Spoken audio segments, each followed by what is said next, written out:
Hola a todos, seguidores del canal Guía Ingenieril. En el día de hoy vamos a resolver un problemita de estática, un problemita de un examen parcial del programa de Ingeniería Civil de la Facultad de Ingeniería de la Universidad Magdalena. Este segundo problema propuesto en el examen decía que el poste, cuya inclinación de 5 grados con respecto al eje Z, de 9 metros de longitud, tiene una masa uniforme por unidad de longitud de 25 kilogramos por metro. Y también me decían que la tensión en el cable de alimentación Powerline es de 900 newtons. El problema me pedía determinar las reacciones en la base fija O. Y nos decía que tengamos en cuenta que el cable de alimentación se encontraba en el plano vertical paralelo al eje XZ. Entonces lo primero que se tiene que hacer correctamente es un diagrama de cuerpo libre. Para el diagrama de cuerpo libre quiero empezar con la línea de tensión. En cuanto a línea de tensión, quiero presentarles la consideración física que hice, puesto que la información o puesto que el problema no me da mucha información para poder modelar esta curva hiperbólica de la cuerda y pues, de esa forma poder modelar la tensión a lo largo de su longitud, lo que se hizo fue tomar la consideración de que sencillamente la tensión de la power line o la línea de tensión estaba actuando con una dirección de 15 grados con respecto al eje paralelo al eje X. Y que en este sentido, pues entonces ese vector yo lo podría descomponer, dada la información de que actuaba en el plano XZ, en una componente en X, que sea un vector paralelo al eje X hacia las X negativas, y un vector en Z, que sea paralelo al eje Z hacia las Z negativas. De igual forma, yo sé que la barra, al tener un volumen y al tener una densidad lineal, pues tiene un peso asociado. Este peso es W y se aplica en un punto B. Y finalmente, eh, tenemos que identificar las fuerzas reactivas que se presentan en los apoyos. Recordemos que un empotramiento es un tipo de apoyo que restringe los grados de libertad o todos los grados de libertad o los grados de libertad totales de la estructura en ese punto. ¿Qué quiere decir eso? Que este empotramiento no me va a permitir ni posibles desplazamientos traslacionales, es decir, moverme en X, Y, Z y por lo tanto tengo restricción al movimiento con reacciones o X o Y o Z, y que de igual forma tampoco me va a permitir tener posibles desplazamientos angulares o rotaciones a lo largo del eje X, a lo largo del eje Y y a lo largo del eje Z. En este sentido, pues voy a tener también momentos asociados al eje X, Y y Z en la base de la barra de cuerpo rígido. Al haber identificado eso, pues antes de ponernos a realizar la estática, a plantear las ecuaciones de equilibrio translacional y rotacional, tenemos que hacer un análisis de carga, es decir, conocer cuál es el peso total de la barra y en qué punto lo vamos a considerar que actúa. Entonces, inicialmente se determinó la masa de la barra sabiendo que pues, su densidad lineal, es decir, la cantidad de masa que se distribuía por metro lineal de la barra, que, que era de 25 kilogramos por metro, pues lo que se hizo fue multiplicar por la longitud total de la barra, que era de 9 metros. Si no nos cuenta en el cálculo, los metros con metros se van, es decir, se van las unidades de longitud, nos quedan unidades de masa. Quiere decir que la masa total del poste es de 225 kilogramos. Este dato nos va a servir pues, para calcular su peso. Dado que la masa pues, del poste se distribuye uniformemente, localizamos la carga en su centro de gravedad. Recuerden que esta carga es una carga gravitacional y por lo tanto se debe puntualizar o el peso resultante se debe puntualizar o se debe considerar en el centro de gravedad de la barra. Dado que el problema también me dice que la masa se reparte uniformemente, hacemos la consideración de que bajo un cuerpo cuya masa se distribuye uniformemente, pues el centro de gravedad pues, va a coincidir con su centroide geométrico. En este sentido, pues el peso actúa a la mitad de la longitud de la barra, es decir, en el punto B. Por eso se puntualizó eh, allí, justo ahí como se muestra en el diagrama de cuerpo libre. Y al momento de calcular pues, la magnitud del peso, pues ya sabemos que por definición el peso es matemáticamente masa por gravedad y que es el resultado de la atracción gravitatoria que hace la Tierra sobre los cuerpos con masa cerca del campo gravitacional. Y que en este sentido, pues lo que se hizo fue tomar la masa total y multiplicarla por la aceleración gravitatoria terrestre para obtener el peso propio de la barra, ubicado en su centro de gravedad a la mitad de su longitud, de 2207,25 newtons. Luego de haber hecho el análisis de carga para la barra hacemos análisis de las cargas debido a la tensión, a la línea de tensión powerline. Cuando nosotros miramos de manera frontal, es decir, cuando miramos en el plano XZ, este plano de acá, nos damos cuenta que esa tensión, como ya se dijo con anterioridad, tiene componentes en X y en Z. Entonces lo que se hizo fue descomponer precisamente esa tensión en sus dos componentes rectangulares que no son nulas, diciendo que esto iba a ser pues Tx y que esto iba a ser Ty, Tz, perdón, Tz. Este sería Tz. Entonces en este sentido, lo que a partir de la magnitud de la tensión, pues con las razones trigonométricas se calcularon Tx y Tz, haciendo un análisis de frontal de la carga. Luego de esto, pues lo que se tiene que hacer es un análisis geométrico. Luego del análisis de carga, ya tenemos analizadas las cargas debido al peso y a la tensión de la cuerda. Hacemos un análisis geométrico pues para determinar las coordenadas de los puntos, para definir los radiovectores para cada fuerza. Entonces es claro que si nosotros trazamos un radiovector que va del punto O hasta el punto A, necesitamos saber las coordenadas de ese punto A en X, Y y Z para pues poder definir matemáticamente ese radiovector a lo largo del eje longitudinal de la barra, el vector R o A. Y de igual manera, también necesito saber qué coordenadas representa el punto B para la barra, para también determinar el radiovector que va de punto O a punto B. Sin embargo, más adelante explicaré cuál fue el razonamiento que se hizo pues, para evitar ese cálculo de las coordenadas del punto B. Por ahora enfoquémonos para el cálculo de las coordenadas del punto A. Para el punto A, entonces, lo que se hizo fue hacer el siguiente análisis geométrico inicial. Primero, lo que se hizo fue determinar la altura en Z, la coordenada Z a la cual se encontraba, utilizando la información que me da el enunciado y el problema, y sabiendo que la longitud de la barra pues era de 9 metros.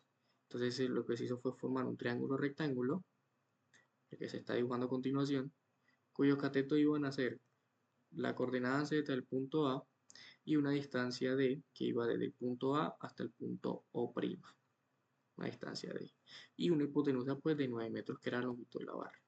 A partir de allí, lo que se hizo fue dibujar ese triángulo rectángulo, dibujado con anterioridad, y lo que se hizo fue determinar entonces las coordenadas Z para el punto A. Al momento de calcular con razones trigonométricas la coordenada en Z del punto A, pues nos queda que ese punto A se encuentra a una altura con respecto al punto de empotramiento de la base de 8,96 metros. Y con razones trigonométricas, pues al calcular la distancia de que hay desde A hasta O', nos queda de 0,78 metros. Se preguntarán por qué se calcula esta distancia D. Resulta y pasa que no solamente basta con hacer un análisis de coordenadas en Z. Sabemos que entonces que de forma gráfica ese punto A se va a encontrar a cierta distancia X o cierta coordenada en X y a cierta coordenada en Y en el plano precisamente XY. Entonces lo que se hizo fue formar un triángulo rectángulo de catetos coordenada en Y y de catetos coordenada en X y de hipotenusa un segmento que va de punto A' al punto O, que si nos damos cuenta, gracias a las proyecciones del problema, coincide justamente con la distancia que va desde A a O' que calculamos con anterioridad, la distancia D. Entonces, al hacer este triángulo rectángulo, tenemos que la hipotenusa de este triángulo rectángulo sería la distancia D que habíamos calculado en el análisis geométrico anterior. Entonces, y gracias a la información de que hay 30 grados con respecto al eje X medido hasta la proyección A'O, podemos calcular entonces las coordenadas en X y las coordenadas en Y del punto A con las razones trigonométricas.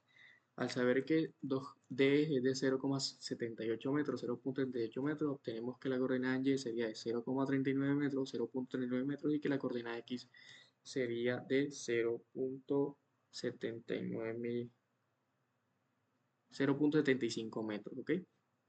Pero cuando queremos hablar de las coordenadas del punto A, eh, como las coordenadas en el espacio, tenemos que considerar de que cuando analizamos sobre el plano XY, pues tanto X como Y se encuentran en el plano un cuadrante mejor donde ambas componentes son negativas.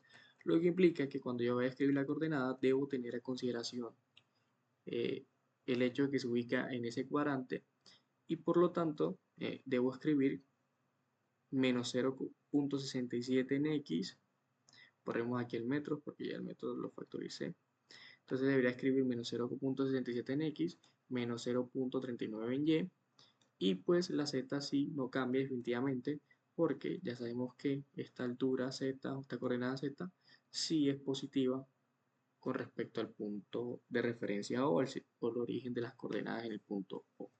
Y de esta forma nos queda entonces la posición del vector A en sus coordenadas X, Y y Z.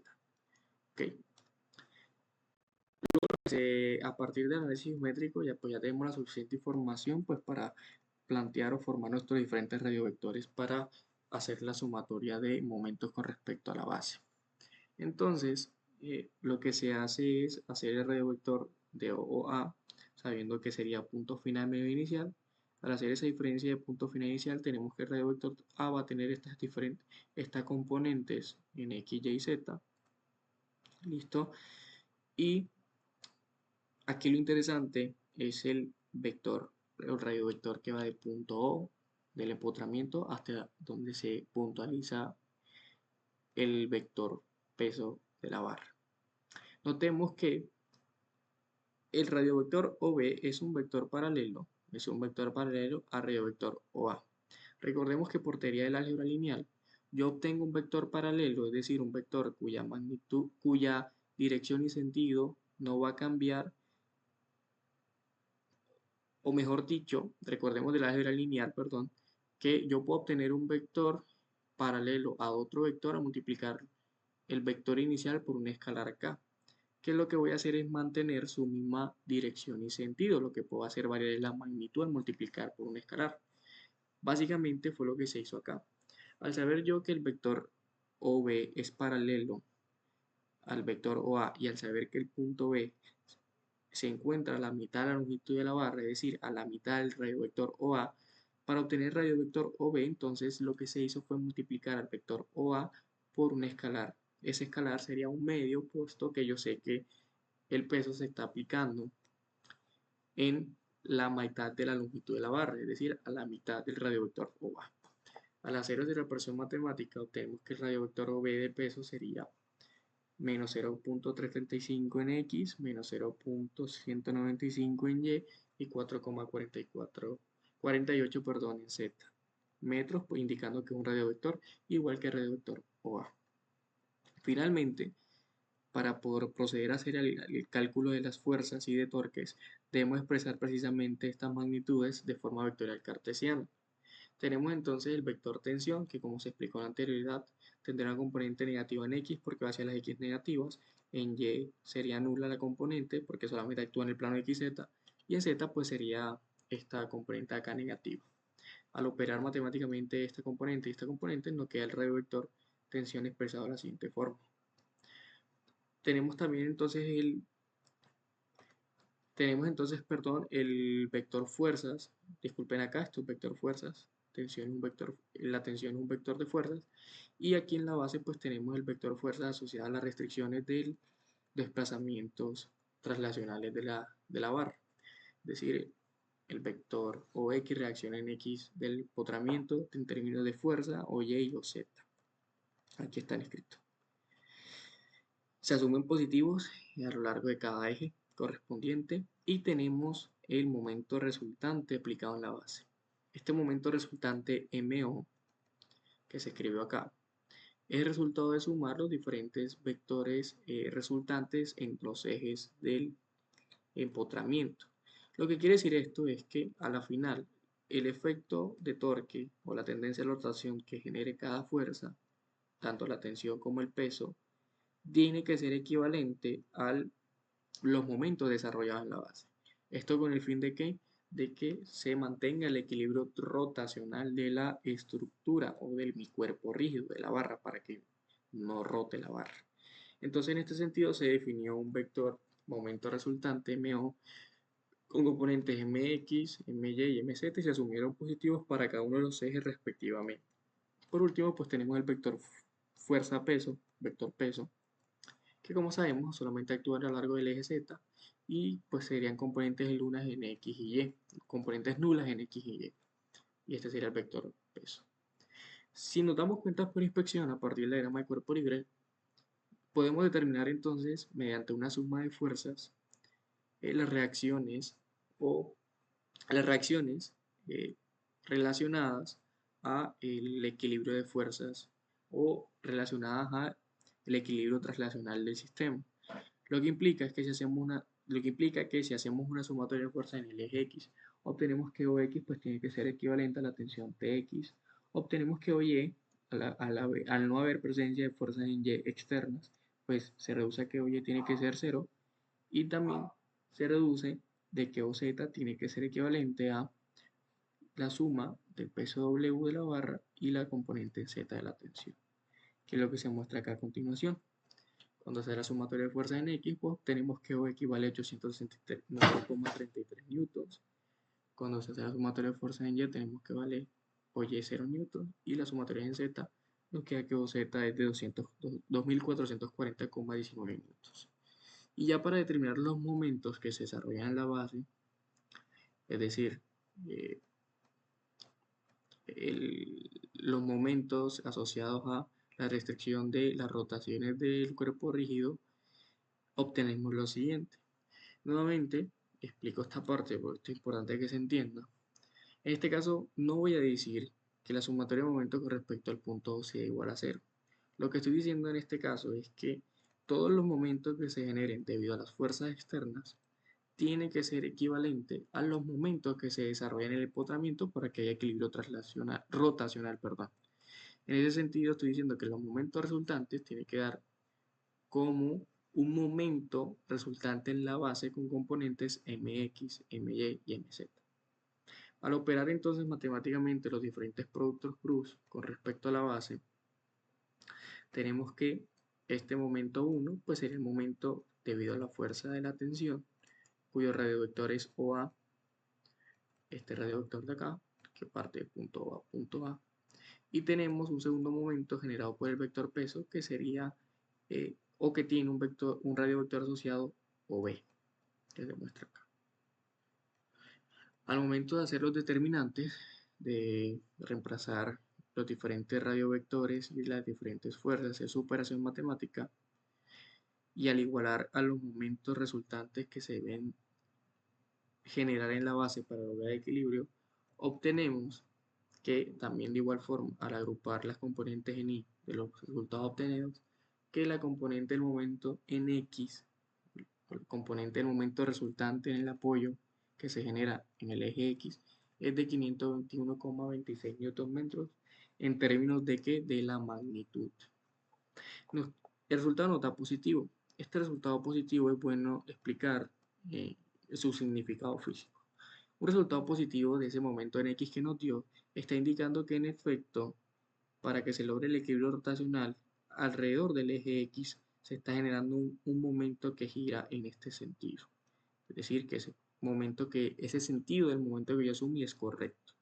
Mientras que si nosotros vamos a analizar, al agrupar las componentes en J para cada uno de los resultados de los determinantes, nos va a dar que en magnitud, en el eje Y, se está generando un momento en la base de 8648,7 Nm, pero que en el sentido vectorial del momento, en ese eje Y, está indicándome que para que haya equilibrio rotacional, el momento o el giro con respecto a ese eje Y no va así, sino que tiene que ir en el sentido contrario, es decir, así.